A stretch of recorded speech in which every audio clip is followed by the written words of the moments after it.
Greetings, everyone. Welcome to the Elm City Lit Fest podcast. Elm City Lit Fest is a celebration of African American literature, literary artists, and literary arts of color. We are we are sponsored by Social Venture Partners of Connecticut. I am Ife Michelle Gardine, founder of Elm City Lit Fest. This evening, we're having a discussion with Black men creatives, educators, poets about the events of racism against Black men in America, not only this week, but traditionally, and how they cope, how they persevere and move through their educational process, as well as themselves as Black men. Our first guest is Don Sawyer. Don is Vice President for Equity and Inclusion, Chief Diversity Officer of Quinnipiac University in Hamden, Connecticut. Welcome, Don. Next, we have Devon Glover, Sonnet Man. Devon is a teacher, rapper, poet, playwright, and actor from Brooklyn, New York. He performs Shakespeare sonnets through hip hop as a sonnet man in schools and theaters worldwide. We have Josh Brown, an urban nerd. Josh has been writing and performing for the past 10 years. The purpose of his art is to show your gift is not your own. And last but not least, we have Frederick Douglass Knowles. Frederick is an educator, activist, and fervent achieving community augmentation through literary arts. He is the inaugural poet laureate for the city of Hartford and associate professor of English at Three Rivers Community College in Norwich, Connecticut. Welcome all of you to this discussion this evening. Thank you. Ife, I'm sorry, can I just make one announcement that our guest Josh Brown here is the new London Poet Laureate, just appointed a few weeks ago. So yes, congratulations, brother. I am remiss for not mentioning that. Much appreciated. I'm remiss for not mentioning it. Thank you. But we wanted to have, and we're going to be joined by Sha McAllister, who is one of our program coordinators for Elm City Lit Fest. Hey, Sha. Hello. So, this conversation, because we felt that we wanted to pull together some brothers that were educators, and most of you are educators at predominantly white institutions. But how it's so hard.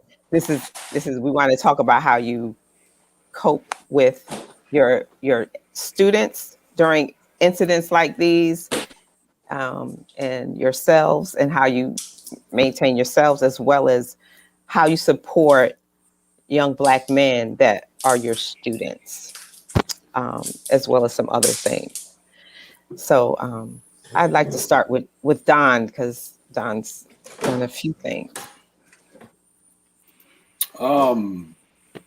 Thank you for having me here this evening. I think part of it is I learned to kind of like take care of myself in these moments. I think it was probably back in, 2015, 2016, I can't remember. There have been so many incidents, but I believe it was when Brother Philando Castile was killed in the car, and seeing that video and just remembering the tightness in my chest, because I didn't plan to see it. I was just scrolling, right? And the tightness in my chest, like the change in my breathing and my heart rate racing, right? And so realizing that I was experiencing vicarious trauma, it was something that made me decide to, to stop watching these videos that people are sharing that, just show Black death. And so part of it is, taking care of myself, and then also talking with, students who, use a lot of social media and are posting these videos because they want people to know. But I think you can get people in the know and to care without necessarily always showing these videos. I think it's important for us to kind of check out because these things impact us, even though they're not necessarily happening to us. We still are impacted by seeing these things on a daily basis or repeated cycle. So I've just kind of stepped away from watching those videos and ask, my students to do the same. And the last thing I'll say is I think it's important at these times when I'm talking with my students to not equate Blackness with suffering because they're not the same thing. Suffering may be a part of our experience, but suffering is not who we are. Like being Black, at least for me as a Black man, is more expansive than any of the suffering that I have experienced or my ancestors or my family has experienced. And so I just try and do that to kind of keep that at the forefront and in the midst of that, finding joy.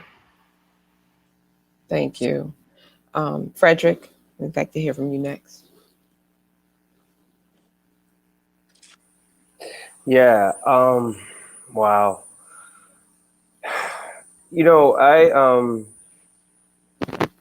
I still struggle with internalizing, what's happening to our brothers and sisters, at this point. And, as far as my students go and so forth, teaching in a predominantly white institution, I take a humanistic approach, to find some sort of empathy with them, because unfortunately in our country, as the brother was saying, Black is equated with suffering, in the eyes of European Americans, Eurocentric America, and that's not our full narrative. And so, in order to sometimes even to get them to not just listen, but to out to think as us as humans, to view us as really view us as humans, not as Black people, but as humans, right? I have to take that humanistic, empathetic approach and really use logic from their own Eurocentric history to try to crack that door open, and then once they're able to see that, and it's like, so what I'm saying is that an example that I use is that there's no human behavior that is a sole characteristic of race, right? So it's not just Black people committing these behaviors or these stereotypes and so forth, or other nationalities, right? They're human behaviors, and you can't eradicate a human behavior, right? It can't be eradicated. So, but what we can do is what society's supposed to do is when those behaviors are committed, right, is that we have a system that holds those humans who practice those inhumane behaviors accountable. And if the accountability is not there, right, as a humanistic whole, then we have a problem. And what you see, what European America sees is that a particular group of Americans, in this case, right, African Americans, Afrocentric Americans, and so forth, right, are being systematically brutalized without any accountability. And so now flip the coin. If that was you, what type of accountability would you want to be upheld? And so it's very challenging, very, very challenging. Because I have to keep, there's a part of me that I have to, my personal ideologies as an educator and so forth, they're not ethically supposed to come out into the classroom and so forth, because I'm teaching critical thinking, so I can't teach my students to think how I think and feel how I feel, right? But there's also messages in there that, to benefit human society that need to be, spoken and addressed. Thank you. Devon, next, please. You unmute yourself. To work under the past year and a half has been sort of challenging, with me and trying to get my students to share their opinions. One, in addition, because I don't want to, whenever we always have like a forum and open discussion based on current events. And I don't want to similar to Frederick, I don't want to spill my opinions over to my students and have them, share my thoughts. But also at the same time, I do want them to speak their mind, and it's always based on the theaters. I get hired by different theater companies, and depending on the theater company, that's it. Depending on the theater company and their mission or what they're trying to do, sometimes I might have to walk the line, and uh, and I must say it. Luckily, the students have been able to share their thoughts. That I have worked in a couple of places where it was an open forum and students were able to say, share whatever they felt. It was very diverse and a very open space. But then there's been situations where I have done a workshop where there's only been one or two students POC, and they would reach out to me privately and share their thoughts, but they didn't want to. I'm trying to get them to write current events and through poetry, but they don't want to share their thoughts. And I would I would share my experience, because this has been happening for years. I remember incidents that have happened when I was in college, and I had in a poetry class, and then when I shared my thoughts on whatever situation, I was labeled like the angry black man. And and it's because that's just a stereotype. But I try to tell my students, not to be afraid. I guess I have that mindset to just not being afraid to share your thoughts, and not being afraid of any opinions about you. If you are confident with what you're writing, then put it on the page. That has cost me. I think it has cost me a couple of not cost me a couple of jobs, but I have been talked to. I have been, I have had meetings, discussions about what students have been sharing, and because, and this is not just POC. I mean, students that feel the pain that is going on, and sharing what if they think a certain race is right, or a certain race is being oppressed. And if they say their piece, there's been some eyebrows raised during showcases. There have been, I've had talks, and whenever a student shares, no matter how eye popping or eye catching, I let them go with whatever they write, and I just take the brunt. I just take whatever from the higher ups. But I try to get my students to say whatever they feel whenever I am the teacher. But the past year, especially in June, and and the events that happened in Minnesota in late June, when my first residency, where I had students sharing their thoughts in front of their parents, who had no idea that their children thought about this. I was getting complaints because these students were sharing their thoughts, and if I didn't they wanted me to talk to the students and tell them to censor themselves, but that's not art. So there's been a couple of standstills with me, which I don't mind, as long as I get my students to share. But I totally understand. It's definitely been difficult for this past year, but I am so open for the challenge to get my students to get their voices heard, and they have the platform to do it. And we're getting younger. The students are getting, the voices are getting younger and younger with sharing their thoughts, and that people are listening to these young students. So I tell them, if you have a platform and you got the talent, keep sharing. I will, I'll be all right, but don't hide your opinions and your feelings. And I just take whatever happens at the end. So yeah.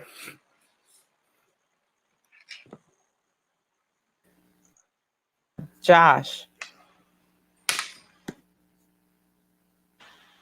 Yeah, so I'm definitely going to echo some of what was said by the brothers before me, but it's been tough. You know, I teach high school.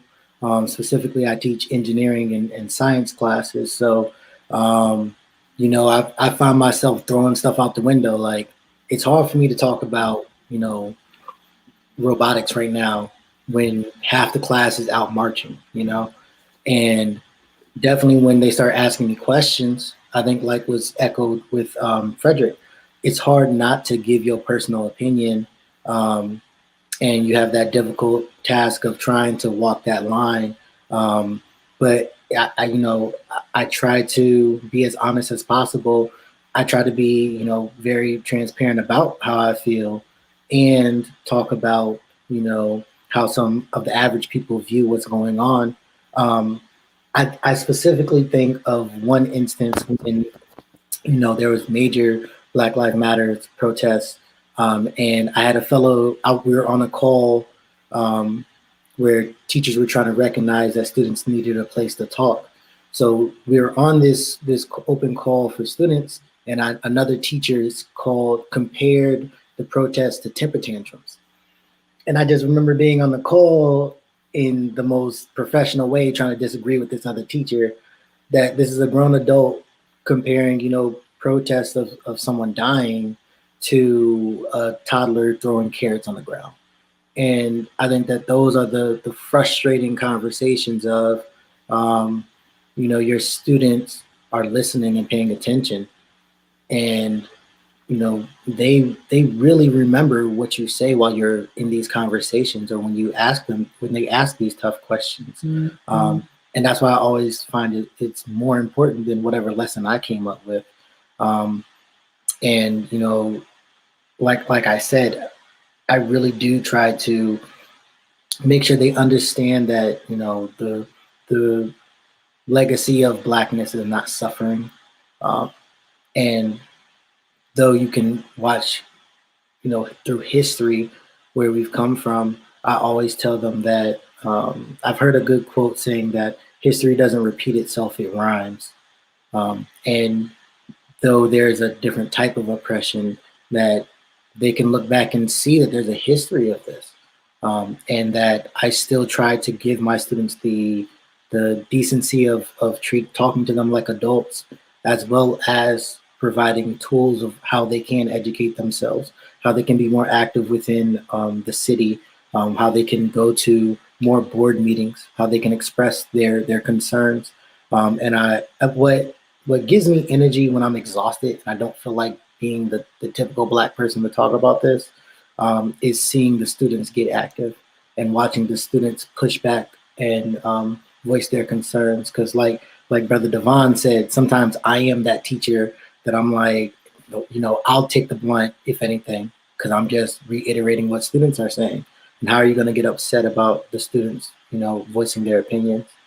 So yeah.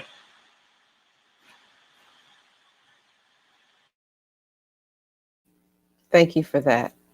And I believe Sha has some questions. I do. I first want to say thank you, brothers, for joining us. We have you here. You know, we definitely appreciate the time. We don't have you here talking about anything light, right? We're not usually talking about literature, rap, or hip hop as we would genuinely like to gather. So we're grateful for you coming here and being transparent and sharing with us and where we're about to go, because we in a space. We're 20 minutes in and we in a space, right? So while we're here, let's talk about some things, and let's also make sure we put solutions in this, because we're not just going to sit in this trauma. That's not just what's going to happen, but it does need to be addressed. And I want to give you brothers your flowers, because each one of you have said that you've taken the brunt of it for your students. You have had to recognize that your students need a space and an outlet. It's very naive and it's very, I would say, disrespectful to censor students and to give them, be like, you're having a temper tantrum. How dare you? How dare you tell me that? Because he was 13. Okay. 13, age don't matter here. Age, gender, it don't matter. Anybody could get it. They said it, they mean it, they show us that anybody could get it. Whether you're in the army, whether you're a cop, whether you're a lawyer, anybody could get it. So with that being said, if anybody could get it, anyone has to be prepared. and they know what's up. Students aren't stupid. The youth are literally little people. They know exactly what's going on. They're peeping what's going on. And you brought up a great point, Josh. It's how can you teach robotics when all this is happening? Because they're not even tuned in. They don't want to talk about it. So we got to talk about what they want to talk about. Yes, you're teachers, you're educators, you have classes, whether it's creative writing or critical thinking, whatever you're teaching, sociology, but you're a teacher at the end of the day. You've all taken some sort of oath to educate. And it may not be robotics today. It may be like, this is what you got to do if this happens to you. It's upsetting that we are in this same pattern. And I never thought about it as a rhyme. That struck me, that hits different, because each generation has an oppression, but we see the beat's getting louder. It's the bass is getting deeper. It's hitting a lot hard. Folks are getting sick and tired of being sick and tired. But one thing I wanted to start off by asking you brothers is, what are some, not tips, but how can you tell folks how to manage when you come into this disrespect of power, when you have someone abuse their power, and folks know that it's being abused, and dealing with that as a man? Because LitFest, we have a diverse team. There are men in our staff, but we brought you brothers to here because we understand the platform. We have a platform that we're growing. So this is really to provide a space to open, to chat, to chop it up, and to talk about these things. So what can you tell a young brother who is dealing with this, the disrespect of this abuse of power, and how to channel that? Because it's automatically enraging, right? You can get a definitely reactionary. I can't personally watch it. Like they've gotten me because I've had to see it scrolling by mistake, or I watch it because this brother, whatever happened to that person deserves for someone to know their story. But it's heartbreaking to know that you can be sleeping, somebody can shoot you in the back, and they can leave, then they can lock up your boyfriend. It's upsetting to know that you can get shot with a water gun, that you could be sitting on your couch eating ice cream, someone could come in your house and shoot you.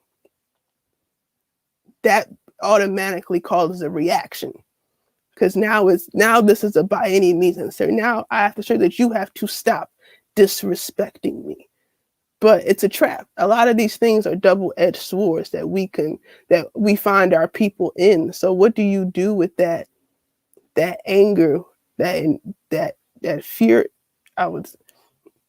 Infuriation may not be a word, but that fire that you feel.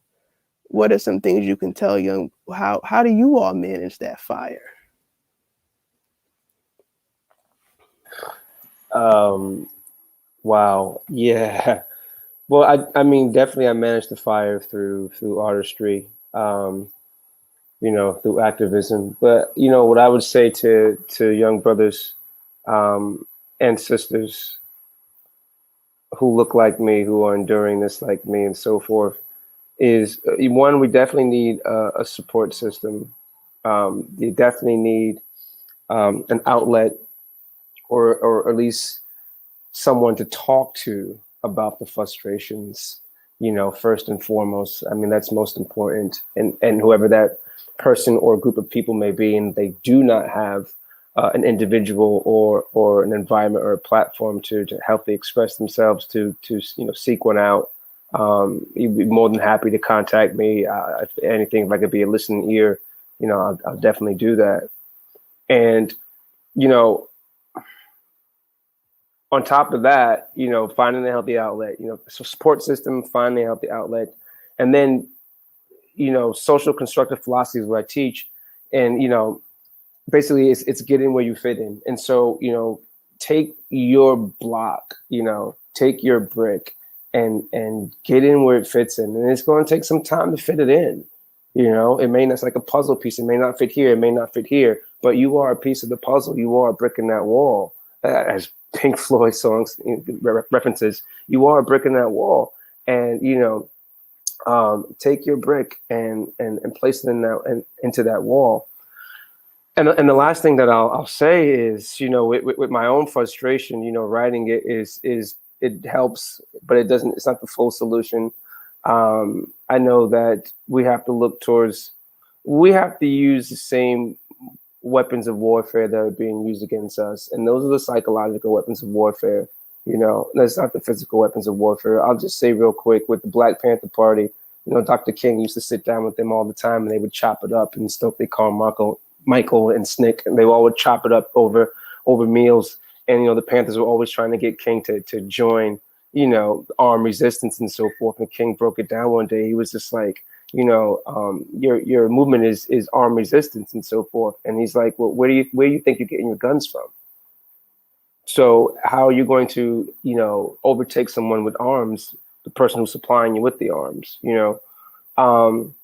And so it's a psychological, you know, warfare, and we have to learn and flip and use the weapons that are being used against us.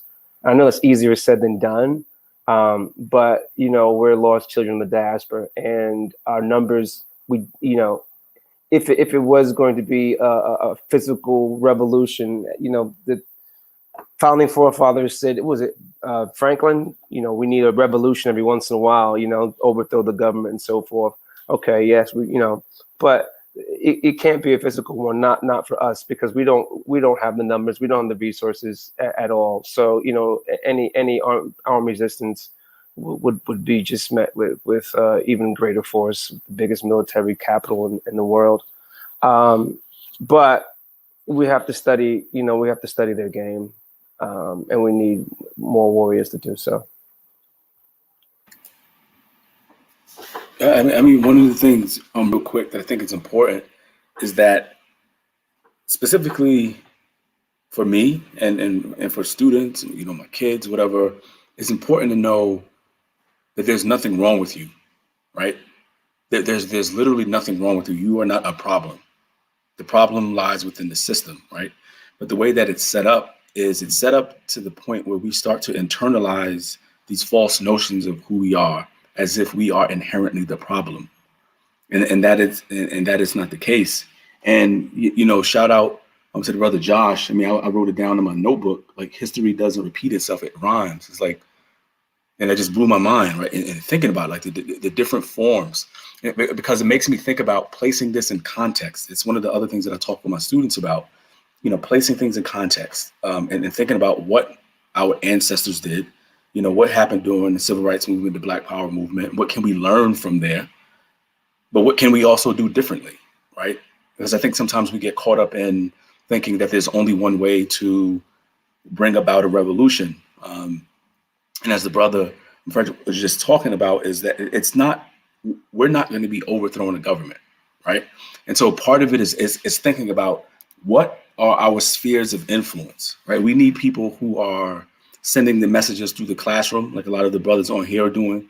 We need people who are in the government. We need people who are in the streets. And we need people to infiltrate all of these systems in order for us to kind of move forward and understand how do we impact our sphere of influence. One of the most influential things that I watched and read was, you know, Sam Greenlee's piece about the spook who sat by the door, right? Like, how are we spooking, right? Like, how are we who get into these spaces?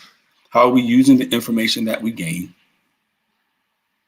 to teach and educate the other people who may not necessarily have access to the spaces that we have access to? And so I think that's part of it as well. And one of the things that scared the hell out of the system, specifically when we think about the Black Panther Party, is when you see little Black and brown boys and girls eating breakfast in this space, talking about, I'm a revolutionary, right? Talking about like how they see themselves, right?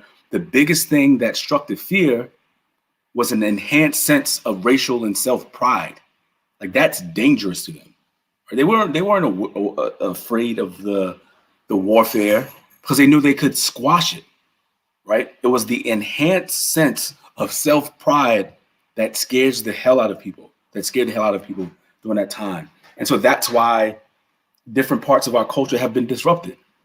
Why is it that hip hop has gotten co-opted? Right? When you think about, you know, the messages that came through hip hop and still do, I mean, you gotta find your own music and curate it, but it's this enhanced sense of self-pride that scared the hell out of people. When you felt like you're not gonna take anything, and you felt that, you know, you are powerful, and you know, you strengthen and develop your mind and learn the practices of resistance. I think that's what scared people. And so I think we have to continue that work of educating the masses, spooking, and thinking about ways in which that we bring about, change in our spheres of influence. I think one thing that, I keep trying to tell other teachers, and I feel like, I don't really have to reiterate this with the brothers on this call, is that, this current generation needs to listen to the younger generation. Because I think there's a real disservice that we do to the youth when we don't listen to them. And that's why Brother Devon is taking that risk. That's why we all take the risk to listen to our students and advocate for them. Because, just like Don was saying, there's a different way to go about, revolution now for this youth. And a big aspect of that, I think about when the students were all the youth were on TikTok, and they bought up or they registered a bunch of tickets for the past president's rally, and no one showed up. And that in itself it seems like they were playing, but that's an act of revolution in itself. These youth coordinated a way to disrupt the system, and in that you see retaliation against TikTok and everything else, but that's something that's so simple but so profound how they moved as a unit. I think what I try to tell my students too is that similar to what Frederick said, find what you're good at, find where you can do that work, and put that work in, wherever it is on the wall, whether it's handing out, passing on info. That can be just so crucial to do that. And so when my students are talking about marching or talking about, I'm like, hey, I'm not going to stop you from doing anything, but I'm going to try to, give you as much info so that you can do it safely, So I always reiterate them to make sure that their parents or guardians know where they're at, make sure that other people know where they're at, because there is strength in numbers, make sure that everyone's recording. Those are just basic things that I try to reiterate to them, and that there's other ways of being activated, which is, having all the students show up to a board meeting, going to a town hall meeting, getting involved with orgs that are doing the work, because, like Don was saying, there's nothing scarier than a bunch of people that are, self-advocating, that are proudly Black, and that are sitting on the business call with you, because they're going to hold you accountable. And then you're going to have to see them in your classroom on Monday. And it changes a lot of conversations when, you are present at these convos. Because we know, just like everybody else, there's a lot of decisions that get made behind closed doors. And there's tables that, we get kind of invited to, but they don't really want us there. But when we show up in numbers, you'll start seeing things like, oh, we're not taking, questions from the audience, because they recognize the power that we have when we come into that room. So I always try to reiterate that. And one big thing that I tell my students too, I think Don might have said this earlier, is to unplug, because there is so much trauma that we see we don't recognize in movies and TV shows when they talk about just, the Netflix, Black section. Half the movies are Black trauma, or Black, and even the horror has twisted it into a Black trauma, where, it could be a lesson of, how we can improve, or it could just be just a horror movie just to be horror about Black trauma. So it is important to unplug, cut off your phone, not watch that video, and take the time that you need, because we don't even recognize it when, we get the heart tensing up and our body reacting to things. It's not healthy for us to see it this often. I think everything was said. I've been taking notes.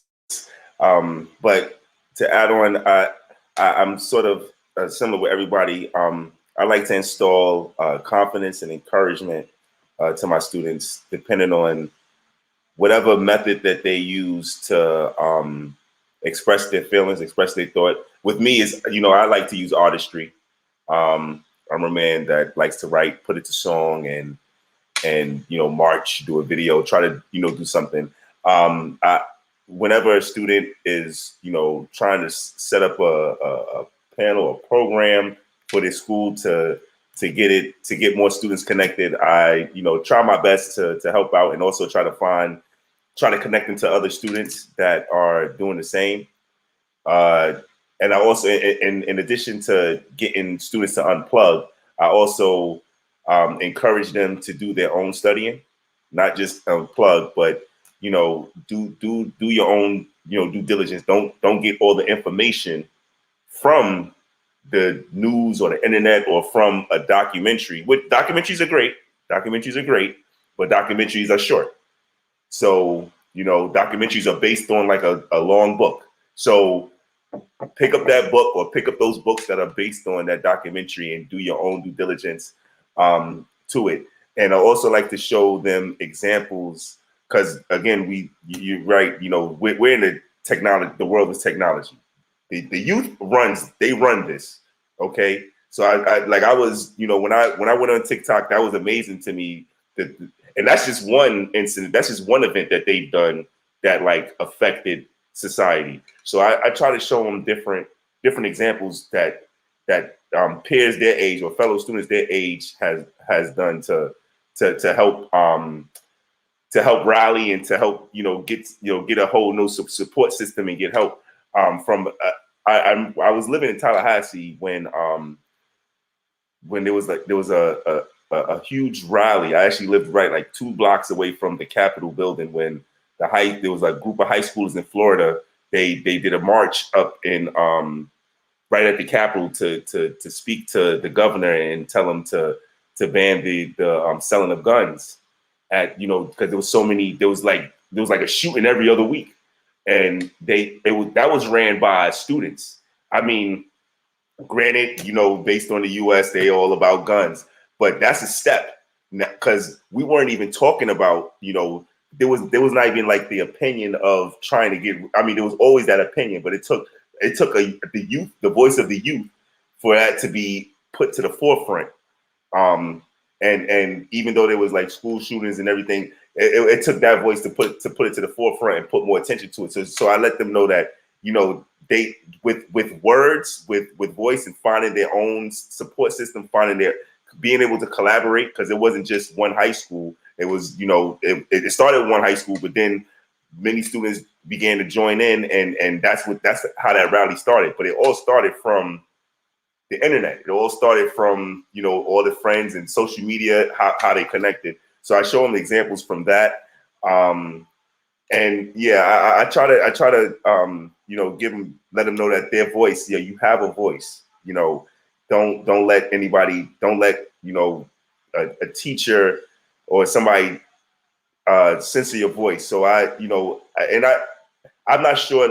Unfortunately, I'm not like a teacher every day. I'm more of a guest artist, so I get brought in, and I have, whether it's an hour or a week, I have that link to instill confidence in them. But I also try to address the teachers while I'm there, like let your students give your students the freedom to share their thoughts and speak their mind. So far it's been good, getting students to share and work, but I mean, I still got much more work to do. The top. I'm glad I went last because the thoughts and things that y'all have said, I've written down. And I plan on trying to instill that into my. I mean, I've had the similar process of you guys, but I want to get more in depth in the way students should share more. Especially, I only have like an hour or two working with each student, and I try to get them to do it on their off time. Don't do it while you're in school. If you're really about this, if you're really for it, this is a 24/7. Not this is after school thing. This is an after hour thing or extra hour thing. I want to say 24 hours because sometimes you do need to unplug. You will you have to unplug sometimes or you go off the deep end. But let them know that put in that extra effort if you want your voice to be heard as well. So we have a comment question in the Facebook chat. It says, have we spoke about why and how hip hop was founded and how that was a revolutionary act in and of itself? And I'd like to, any of you to address that, all of you. Okay. I mean, Thank you, real Kevin quick. Walton. I think just real quick, and I'm sure the other brothers are going to chime in on this, but I once heard that someone say that the system, our society, should be grateful that hip hop was created at that point in time, right? Because when we talk about the disenfranchisement of those spaces, if we focus on the South Bronx, New York City at that time, but if we think about what was happening in Black communities, Black and brown communities across the nation, they're lucky that hip hop was what was founded, as opposed to some other type of revolution. And that's the thing when we talk about hip hop, like it's pop culture now. It goes across the globe. But one of the things that I've seen, no matter what part of the globe that I've been to, there's a form of hip hop that's there, and it's tied to the people, and it's tied to resistance, right? And so I think that's the piece that we have to think about. Of course, we get taken aback by what we see in the popularized versions of hip hop, but when we understand the foundational principles of the culture, it was founded out of a space of resistance, right? And so that's the piece that I think that it's important that we stick to and stay true to when we talk about like this art of the culture. Like hip hop is a form of resistance, and it has always been. Yeah. I mean, hip hop was birthed. I mean, we're post. I'm a post civil right baby, and I believe Brother Don is as well. And and it was birthed, on the backs of the one of the most significant historical, I'll say, 30 years. Right. If we go like let's go mid, maybe, maybe 25, 30 years. If we go like late 40s or into the late 70s and so forth. And, after I was born in 73, and by the time I was born, everybody was dead. They killed everybody. They assassinated everybody. King, Evers, Malcolm X, Bobby Kennedy, his brother, the JFK, the Fred Hampton movie just came out and so forth, I mean, they literally, and the countless other brothers and sisters whose lives are lost, as a result of speaking out, and so we had no voice, and of course there was a generation gap, because there's going to be a generation gap, because nobody wants to be like their parents. Like, if it's cool to the parents, then it's not cool to the youth. That's why we switch things up. When the parents get hip, we're like, oh, no, it's time to switch the game up. So we may follow some of the principles, but we're not following the exact blueprint. And I think that's where the generation gap in communication comes from, because parents are like, well, you did like this, and we're just like, but we ain't trying to do like you. And so, we didn't have a voice until hip hop was born. I like what Don said. Like they are real lucky that brown Black folks chose that medium of expression. But my point is that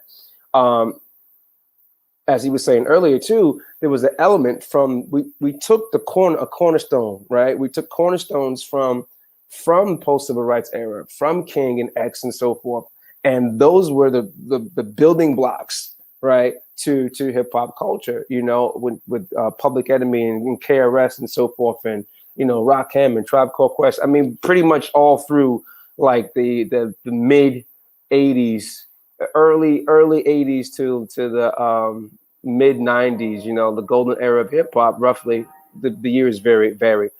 Depends on who you talk to. But my point is that that's how I knew about, that's when I really, first heard Dr. King's voice. You know what I mean? I knew who he was and so forth, and had heard the Have a Dream speech. But, it was like, who's putting King's voice and Malcolm X's voice to music and to rhymes and so forth? It was just like, whoa.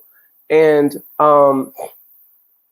we just need to, I don't know if it's the repolish the cornerstones. I mean, you don't replace cornerstones. That's why they call them cornerstones, you know, revisit the cornerstones. And so for this generation of the youth in hip hop culture, just to take a piece, not the same exact blueprint, right? Because the hip hop I vibe to, you're not going to vibe to. And I don't want that generational gap to even get wider. I'm going to respect your differences. You know, I'm going to respect who you listen to and so forth. But if you can take something, right, more than just the beat and the poppy lines and so forth that Don was talking about, the pop culture aspect, and use those cornerstones, you know, to build your own fort. That's what hip hop continuously can do. Globally, if we go and look globally at other countries who have taken our cornerstones, man, and you know, haven't forgotten them. You know, I don't think we've forgotten, but you know, the limelight has been, you know, it's not sensationalizing. It's sensationalizing, you know, trivial, juvenile lyrics and hooks and gimmicks and so forth. And those are cool, you know, it's fun to have and so forth, but those cornerstones, man, are very important. So let's not forget them. There you go. I was lucky enough to have a mother that listened to hip hop. You know, I got my hip hop name from Public Enemy. Welcome to the Terror Dome, T-Dome, and listening to the likes of NWA share their experiences in Compton, and so that was my influence of writing poetry and expressing your thoughts. And one of the reasons why I actually, you know, kept working with Shakespeare is the similarities with him in his time when he was trying, you know, they were trying to censor him and he was able to still express his thoughts. And even though they were trying to censor him, he made it happen. And that's sort of what I feel like with hip hop. There's so many times that hip hop they tried to ban hip hop, and it wasn't, you know, and from what I've seen, you know, you see on TV, they try to ban hip hop because they think it's sex and money. But what I heard, you know, the songs that I've listened to, they all had a message. They talked about Fred Hampton. Like I learned about the Black Panthers through hip hop. I learned about MLK through hip hop. And as you know, I got older, it evolved from NWA to Common and the Roots. And now for the younger generation, it's J. Cole and Kendrick Lamar. So when I work with students, they already know, you know, we play with age, but I always introduce, you know, I try to share.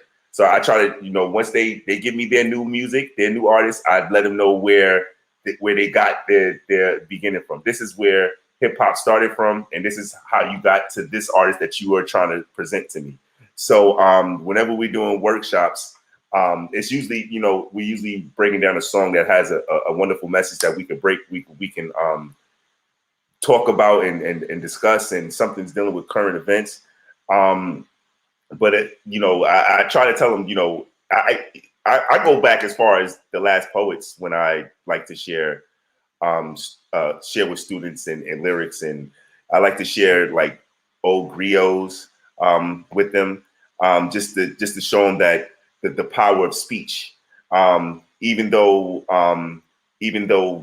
MLK's "I Have a Dream" speech is not in verse or hip hop, there's so many different literary devices that he uses to connect to his students. There's Malcolm X used to use couplets to connect to to connect to his audience. So you know, I like to share different literary devices that we as MCs or rappers use, that also poets and speakers use in the same vein to connect to their community. And that's sort of what I felt with when I heard hip hop, because that's when I was only in like 3rd or 4th grade when I was listening to NWA and stuff, but I wasn't that, you know, I wasn't thinking about the relationship between cops and people of color until I heard 911 is a joke, or until I heard Express Yourself from NWA, to hear the stories that they had, or to hear to hear about the incident from Rodney King from Jay-Z, who usually does pop. You know, I mean, at the time does something. He really usually doesn't talk about, you know, incidents like that. So, you know, I try to use those incidents to show, you know, this is the use of hip hop, and I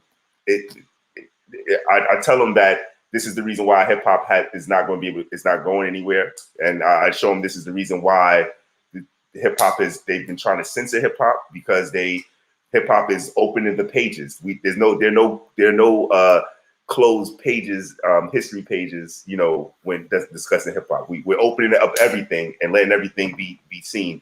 So that's sort of what I try to break down whenever discussing, you know, the revolutionary act of hip hop.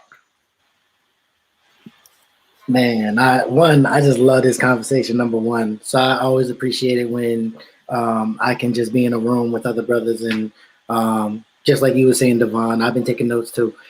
So whenever I think about hip hop, I do the same thing. On Fridays, I play music, and I'll let the students put me on, and then I can do the same, tie maybe different influences, different areas, because even different areas has, you know, their own version, just like Don was saying.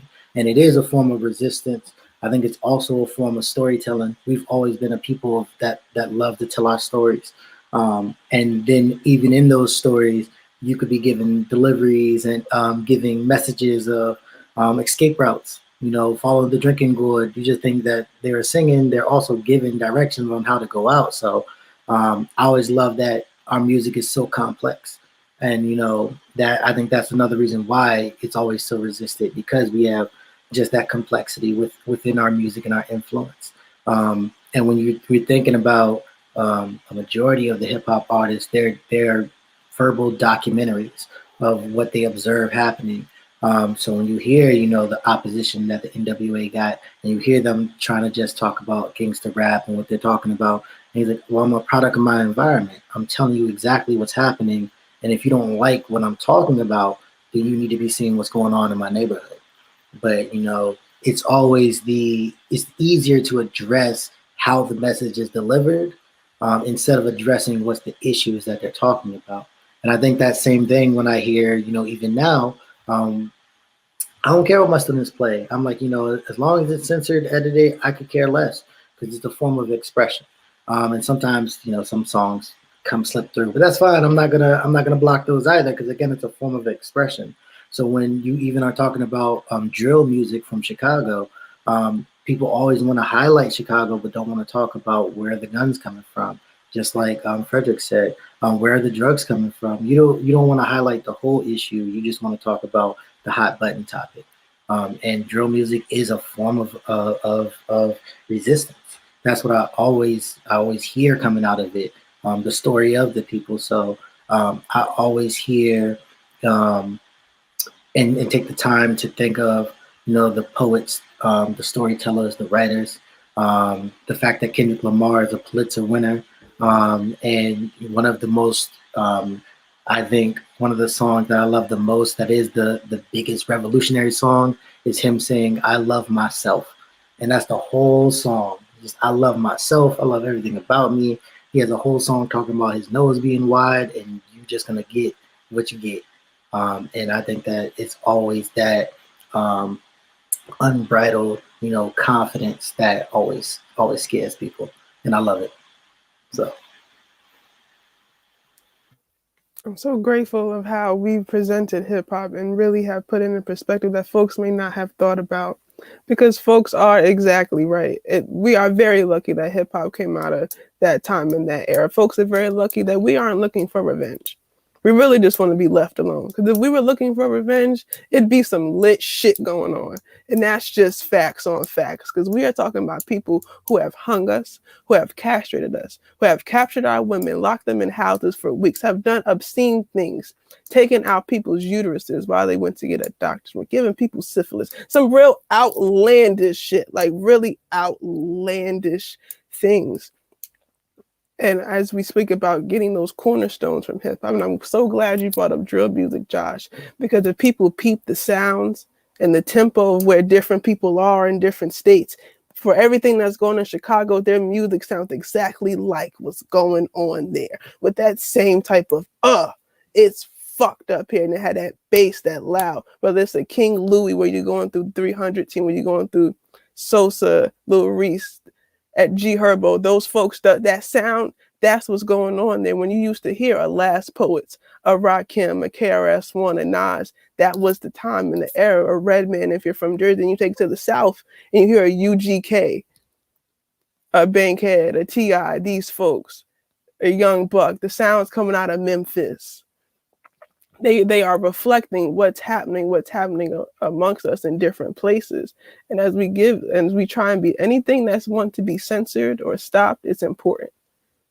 Whenever they go as far as to attempt to stop it or handicap it or sugarcoat it, it's because you're on to something. You're exactly right. When we started fucking with ourselves, when Black Power came out, when it went from conks and perms to afros to people got nervous. Whoa, what's going on? They like what they got going on, but then it's like, okay, once we start liking ourselves, they then pick up on it. It's frustrating in that dynamic that you tell us our stuff is shit, but then you manipulate it, you attempt to replicate it, but you cannot be us. It's complex how we make oppression look good. And folks try to understand, how are we doing this? How the fuck are they doing this? They should be nothing. They should really just be hopeless. And out of the beginning of that hopeless came blues and jazz. Then everything else that came after, leading up to rap. And I think it's important as we speak about the spook that sat by the door, for folks watching, if you haven't seen it, there's nothing else you need to be watching. That's the next strip, that's the next movie in your queue on your watch. So you got your Judas the Black Messiahs. You should have watched the Fred Hampton documentary that came out before that to add context to it. If you watch Billie Holiday, you should watch the same thing that's going on. The United States was after this woman for a song about what's going on. She's not lying. There is strange fruit hanging from the tree. Literally, there are people hanging from a tree. And as we speak about platforms, I think it's important for, like, I'm 24, folks in my generation to understand that the terrain has changed, but the game has not. It's not. It's not the same thing. You could be out there in the 60s and the 70s with bare arms. They're going to flip the script on you. If we would have did what happened January 6th, they would have sprayed it.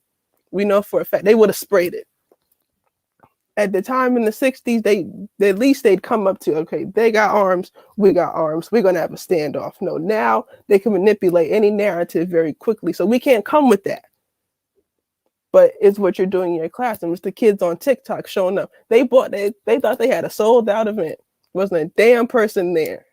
So these okie dokes, the things that we're doing, we have to now be more conscious about what we're doing and educating ourselves with what we're doing. Because there's so much going on to where you can't fall for the trap, because it's a trap.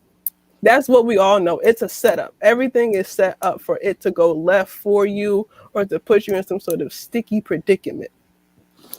So as we maneuver these things, we wanted to end with self-care in the midst of this, because we're on a journey. It's going to be some shit for some time, but we have to. I appreciate the folks in South Carolina when they ran down. He tried to punk my boy out on the street, and the whole team showed up the next day. You going to jump who? Well, come outside. Have that same barefoot energy you had yesterday, today. You had your shorty in the back. You had sis on the other side. Y'all was talking all this, my mans, but now we here. You went outside, you feel scared. You cannot be a cop and be scary. I'm sorry. And you cannot also be a cop and think that you going back to the suburbs and you coming here to play Starsky and Hutch with us. This is not GTA, okay? This is real life. These are people's lives and what we're talking. These are people. This is not a game. It's not a get on the floor. I'm a person. I'm grown as fuck. This isn't that. So I'll tag in Miss Ife to bring us to a self-care so we end on a lighter note. Well, actually, we want to embrace you all for coming today. And just like on a word of self-care, what do you all do for yourselves to sustain and stay resilient through this? I meditate and speak with my ancestors as much as possible. And I ask for guidance because they're inside of me. They've endured, you know, and I think it's very important that, you know, we tap into something that is not empirical, that we can't see, taste, touch, or hear, or is intangible, because, you know, without them we wouldn't be who we are, and they need us just as much as we need them. And it's a two-way street, and so they're depending on us and we're depending on them. And sometimes my cognition, you know, as smart as I think that I am and so forth, my cognition is just, you know, it's not up for the challenge, or can't find the solution, or has a really radical solution, as the sister was saying, and so forth. And sometimes I feel like just burning shit down, you know. And I can understand why people have done that in the past. You know, I don't, you know, advocate it and so forth, but I understand. I can empathize with that, you know, and I know I can't take that route and so forth. But if I do, it'll be my last, like my last brouhaha, my last stand, you know. And that's not my calling at this point. And so, for my healing and so forth, I meditate and talk to my ancestors. I put on my arm. This is from the novel Roots, and so well, Baba's for my granddaughter. She calls me Baba, but Karabe. They ask that the youth ask the elder in the novel in Mandinka language, Karabe, do you have peace? And the elders respond, Kara Durong, peace only. And so, I mean, that's a real true mantra for myself, and I really ask my ancestors for help and for guidance. So, for me, I guess in the quotes of Shakespeare, words of Shakespeare, music is my food of love. So my meditation is either through listening or writing. You know, I have a lot of thoughts that just I just can't keep in, whether I'm recording to share out to the public or just to get it out. There are lots of things that nobody will ever see. Or you know, they'll probably be in a time capsule. So I try to use music, and in addition, I do like to. I want to make sure I understand my history better. So I do lots of reading and studying until I need a break, because they're you know, reading history can be depressing for me. Watching some of them, like I've watched Billie Holiday's documentary. I've watched a couple of the Billie Holiday's documentaries. I love her, and it's as good as it is depressing to me. I'm like panicking to watch Judas, because I already know what mode I'm going to be in. You know, I'm already going to put the hoodie on and ready to be on the front line by the time I'm done with that. But I use music for a way of release, and I try to just keep educating myself to make sure that you know, my writing and my planning for my students is to make sure, you know, in 20, 30 years it will be better, because I don't think there's going to be a solution. If there was a solution, it would have been done already, you know. So as long as we are progressing, so when my niece or, you know, my younger relatives become adults, you know, they will have their voice. Their voice will be heard, and hopefully they'll be living better. So yeah, music and educating myself. I'm gonna jump in because I want Don to have the last word. I think this conversations with people, definitely of like-minded, helps so much. So I always say having a team, relying on other people, because no person is an island. I think that definitely helps major. And just like how Devon was saying, consume some knowledge. So I know for me, I can get tired of reading, but I always listen to like ebooks. So I'll try to put something in on my car so I can be consuming some kind of knowledge or some kind of information, documentaries, meditation. I'm trying to get into it. So I think it is definitely real to have a sense of spirituality, whether that's you believing in God, whether that's you believing in ancestors, or doing both, because we can do all of these things, as well as meditating and taking that time for yourself to unplug. I think that's definitely major. And last, I tried to do this more often where you speak up, because at times it is definitely tough when you're like, I don't want to be the only Black delegate right here speaking. But I feel like when you recognize that you're in certain positions and places for a reason, it's really because a lot of us have been chosen to be at that situation at that certain time. And even if you feel like you don't speak in that moment when you need to, you can always bring it back and follow up with something that happens. I think it's important to speak on, you know, what's put on our heart. So that's important for me. Yeah, Pete. I mean, I think it's important for us to release, because we take in so much, and I think for men sometimes we get into the habit of swallowing pain, and it shows up in our body in different ways. So I think it's important for us to release. And so one of the ways I release, like I go outside and walk or run, and just be in nature now that the weather is nice. And then every Saturday, I meet with a group of men. Shout out to Eric Ray, who runs this group. The Black Obsidian Men's Group is for anyone who identifies as a Black man to come together at 10 o'clock. We start with the moment of silence, call upon the ancestors. We do a practice of Tai Chi, virtually, to kind of center ourselves and ground ourselves. And we have discussions based on prompts, and we end with affirmations, and we greet each other and give the farewell, and come into agreement with Ashe, right, on these affirmations that we set out and speak into existence, every week. And that's a space for me to kind of be grounded, to be able to release, and to also be able to kind of recharge and heal in order for me to go into the next week. So I think it's important that all, the brothers here talked about meditation and forms of release, because we can't continue to swallow the pain and not expect it to impact us. And so I think, again, we got to release, meditate, write, yell, whatever we need to do to let that energy out of our bodies.